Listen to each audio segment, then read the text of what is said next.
ये सब जो आरोप आप लगा रहे हैं ये किसकी सरकार में हो रहा है? भारतीय जनता पार्टी की सरकार में हो रहा है। तो आपको भारतीय जनता पार्टी से लड़ना चाहिए। भी होता था सर, लड़ तो रहे ना। एक तरफ मुसलमान बीजेपी को रोकने के लिए एसपी को वोट कर रहा है, लेकिन एसपी नहीं जीत पा रही है। यही की तो लड़ाई है। 2017 में मुसलमान एमआईएम आके सरकार बना लेगी और एसपी तो नहीं जीत पा रही, लेकिन नहीं बना पा रही है। मैडम सरकार आप भी नहीं बना पा रहे हैं। 2017 में भी आप हारे, 2022 भी हारे, 2024 भी हारे। मुसलमानों को वोट लेकर आप मुसलमानों को वोट बर्बाद कर रही है। ठीक है, ओके नफीस अंसारी। सुमैया राणा जी, उनका कहना है कि आप लोगों से हो नहीं पा रहा है। जब हो नहीं पा रहा है तो आप लोग छोड़ दीजिए। वैसे भी अब दरी बिछाने का काम मुस्लिम समाज के लोग करेंगे नहीं। अब उनको चाहिए भागीदारी। जिसकी जितनी संख्या भारी, जिसकी जितनी आबादी है उस हिसाब से उनको भागीदारी भी चाहिए। आप लोग नहीं कर पा रहे हैं, उनको करने दीजिए। विद्यानाथ जी, मैं ये बहुत जिम्मेदारी से कहना चाहती हूँ। मैं चाहती हूँ कि एआईएम के जो प्रवक्ता हैं वो बीच में डिस्टर्ब नहीं करेंगे। मैं भी बड़े हिजाब और मुसल्ले में बैठी हुई हूँ, तो कम से कम इस बात का लिहाज करके जो ये बुर्के वाली महिला को सीएम बनाना चाहते हैं, सीएम बाद में बनाए, पहले मेरी बात को पूरी जिम्मेदारी के साथ सुने, उसके बाद उसका जवाब दें।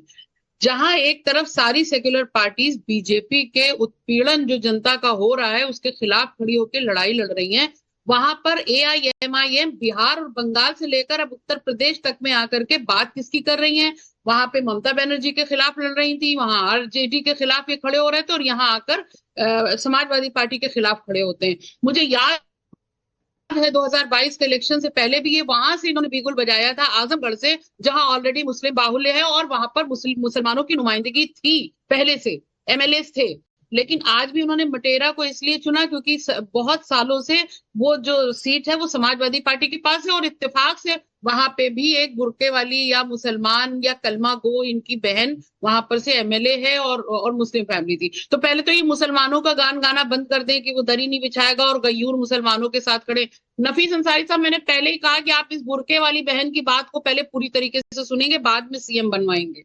नंबर 2, मैं ये बहुत अच्छे से ये पूछना चाहती हूँ कि ये ब्लैकमेलिंग की मतलब समाजवादी पार्टी ठाकुर, पंडित, यादव, दलित, ओबीसी की वोट बिनने के लिए कवायद करे और आप मुसलमानों के वोट बिनने के लिए कवायद करें, कैसे सरकार बनेगी? आप बताइए कैसे सरकार बनेगी? ऐसे सरकार बनेगी?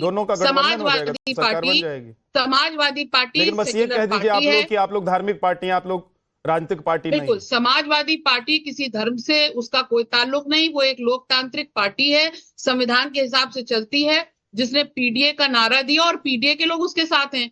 मैं एक बात और विद्यानाथ जी मैं पूछना चाहती हूँ, 2014 के बाद से जिस तरीके से छुट्टा छोड़ा गया है ओवैसी भाइयों को, उनके ऊपर कोई मुकदमा नहीं होता है, लेकिन सुमैया राणा पे 10 लाख के मुचलके होते हैं। सुमैया राणा को 10-10 दिन हाउस अरेस्ट किया जाता है। सुमैया राणा पे 120B का भी मुकदमा होता है। तमाम गंभीर धाराओं के मुकदमे होते हैं, जबकि कोई क्रिमिनल रिकॉर्ड नहीं है और मैंने कोई भी ऐसा काम नहीं किया जिसकी वजह से मेरे ऊपर मुकदमे हो। लेकिन इन लोगों पे कोई मुकदमा नहीं होता और इनको पूरी तरीके से छूट दी जाती है। बोला था ना, आपको मालूम है बिहार में हमने अलायंस करने के लिए बोला। अरे अलायंस का दर्द आप कब तक रोते रहेंगे? अलायंस का दर्द से आप सिर्फ नुकसान कर सकते हैं, नहीं किया है ना आपका फायदा होना है ना किसी को फायदा होना है। लेकिन ये बताइए सुमैया राणा जी एक चीज बताइए। एक सेकंड नफीस अंसारी, नफीस अंसारी एक सेकंड।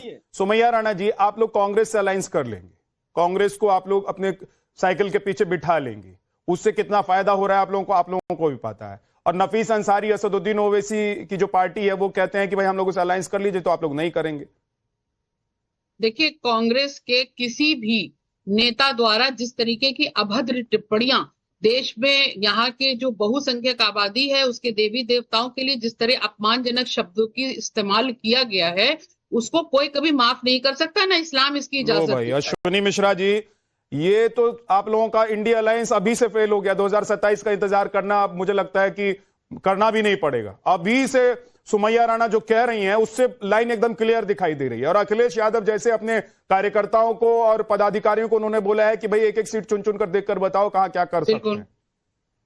अश्विनी जी मुझे नहीं पता सुमैया राणा की कौन सी बात आपको ऐसी लगी जिससे आपको लग रहा है कि हमारी अलायंस में कोई प्रॉब्लम है। मैं तो यही कह रही हूँ कि जिस तरह एमआईएम कर रही है वैसे कांग्रेस ने कभी नहीं किया। एआईएमआईएम का उदाहरण दिया कि एआईएमआईएम भारतीय जनता पार्टी की तरह, भारतीय जनता पार्टी की सीट टीम की तरह काम करती है, जिस तरीके की राजनीति भारतीय जनता पार्टी करती है हिंदू और मुस्लिम में देश को विभाजित करने का, वही राजनीति AIMIM करती है। वो हिंदुओं की बात करते हैं या मुसलमानों की बात करते हैं, और दोनों लोग भूल जाते हैं कि ये देश संविधान से चलता है, देश में सेकुलर वैल्यूज है, संविधान सभी धर्मों को बराबर का हक देता है। आर्टिकल 14 एवरीवन इक्वल, सबको इक्वल राइट्स देता है। आर्टिकल 19 सबको इक्वल बोलने का अधिकार देता है। आर्टिकल 20 वो सबको जीने का अधिकार देता है। 25 सबको रिलीजन का अधिकार देता है। तो ये सारे अधिकार भारतीय जनता पार्टी और AIM वाले समझते नहीं है, क्योंकि इनके लिए संविधान सर्वोपरि है ही नहीं। भारतीय जनता पार्टी तो ये चाहती थी कि ये देश मनुस्मृति से चले, RSS आइडियोलॉजी इनकी जो थी। अश्विनी जी, भारतीय जनता पार्टी अभी तो आप लोगों के लिए चुनौती है ही, ऊपर से असदुद्दीन ओवैसी की पार्टी। आप लोग असदुद्दीन ओवैसी की पार्टी को चुनौती नहीं मानते हैं इंडिया अलायंस के, जब आप लोग चुनाव लड़ेंगे तो इंडिया अलायंस में? नहीं, चुनौती मानते हैं, क्योंकि वो भारतीय जनता पार्टी की सी टीम है और वो वोट कटुआ का काम करते हैं, इसमें कोई डाउट नहीं है। पर ये देश के वोटर को समझ में आ रहा है धीमे धीमे कि ये इनकी राजनीति पॉलिसी की राजनीति नहीं है, इनकी राजनीति सिर्फ और सिर्फ विभाजन की राजनीति है। तो जो कट्टर पंथ की तरफ जाने वाले लोग हैं, चाहे वो हिंदू हो चाहे वो मुसलमान हो, मुझे लगता है कहीं ना कहीं थोड़ा बहुत उनको सपोर्ट मिलता है। बट इनकी इस तरह की राजनीति का उत्तर प्रदेश में कोई असर नहीं होने वाला। उत्तर प्रदेश की जनता बहुत समझदार है और वो समझती है कि ये किस पार्टी के लिए काम करते हैं। अनिला जी, जी आप लोगों ने फिर से असदुद्दीन ओवैसी जी को उतार दिया अभी से मैदान में। मेरी सभी को राम राम। और ओवैसी साहब को भारतीय जनता पार्टी ने उतार दिया है। किस लिए उतार दिया भाई? अगर ये कहा जाए कि भाई जो लोग बहुत हिमायती बनते हैं मुस्लिम वोटर्स के लिए, उनके वोट काटने के लिए ओवैसी साहब जो है उत्तर प्रदेश में चुनाव लड़ना चाहते हैं, तो पिछले चुनाव में इनकी कितनी परसेंटेज आई थी? 0.5%। अगर ये उससे भी डर रहे हैं समाजवादी पार्टी, कांग्रेस या और राजनीतिक दल, तो इनको तो चुल्लू भर पानी में डूब मरना चाहिए। इसका मतलब आपने कोई पकड़ रखी नहीं। पर यहाँ पे विद्यानाथ जी, मैं एक बात कहना चाहती हूँ, मुसलमानों से खासतौर से मैं ये बात कहना चाहती हूँ आपके चैनल के माध्यम से। मुझे जब मैं मुस्लिम्स को देखती हूँ कि किस प्रकार से वो राजनीतिक दल जो अपने आप को सो कॉल्ड सेक्युलर कहते हैं, उनके पास, उनके दर पर बारंबार जाते हैं और कहते हैं हमारे लिए कुछ करो, हमारे लिए कुछ करो, हम तो बिल्कुल वफादार हैं आपके लिए, प्लीज हमारे लिए कुछ करो। ये वही मुझे स्ट्रगलर दिखाई देते हैं जो हर प्रोड्यूसर डायरेक्टर के दरवाजे पे जाके अपने आप को प्रूव करने की कोशिश करते हैं, हम बहुत अच्छे हैं, हमें मौका दो। क्या इन लोगों ने मौका दिया? इन लोगों को नहीं दिया ना।